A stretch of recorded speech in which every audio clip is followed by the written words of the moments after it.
Come with me to two of my favorite green third spaces in Oakland. For my first stop, I'm heading to the gardens at Lake Merritt. Open from 8 a.m. to 3 p.m. on weekdays and until 4 p.m. on weekends. This is a great place for reading a book or going on a nice walk.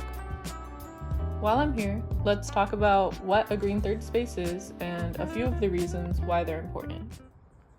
According to the University of Chicago, third space is a term coined by Ray Oldenburg, referring to anywhere outside of work or home where people can go to converse with others and connect with their community.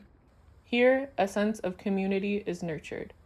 By being able to share the same space, marginalized communities are also able to gather, participate in discussions, and come together to find a realization of shared struggle. Historically, third spaces like churches and libraries have served as sites for movement building, mobilizing for civic engagement, and organizing for civil rights. When I say green third space, I'm referring specifically to places like parks and gardens, or third spaces that are characterized by being, green.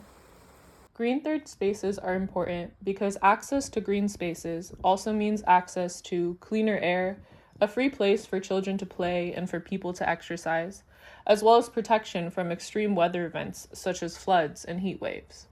Now, while we head to our next stop, Peralta Hacienda Historical Park, let's talk about how unequal access to green third spaces continues to be drawn across racial and economic lines. Due to historic redlining, or the systematic and discriminatory refusal to provide equitable financial resources to communities of color, Oakland's neighborhoods remain pretty distinctly separated along racial and economic lines.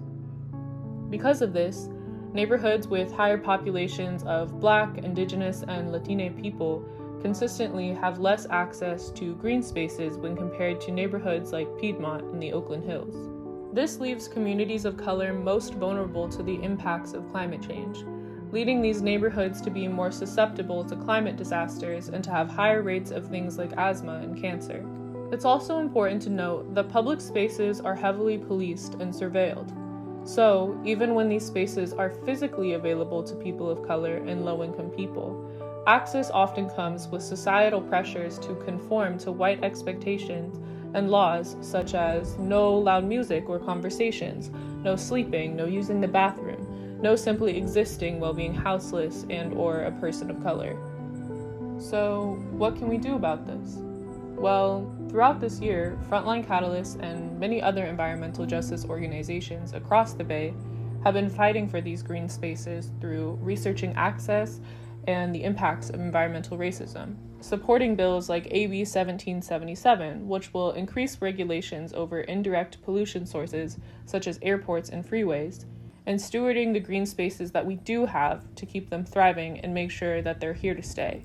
For example, we've been working on creek restoration here at Peralta and have planted over 250 native plants so far. If you want to get involved, join our youth in planting native trees right here at Peralta on April 25th from 10 a.m. to 2 p.m.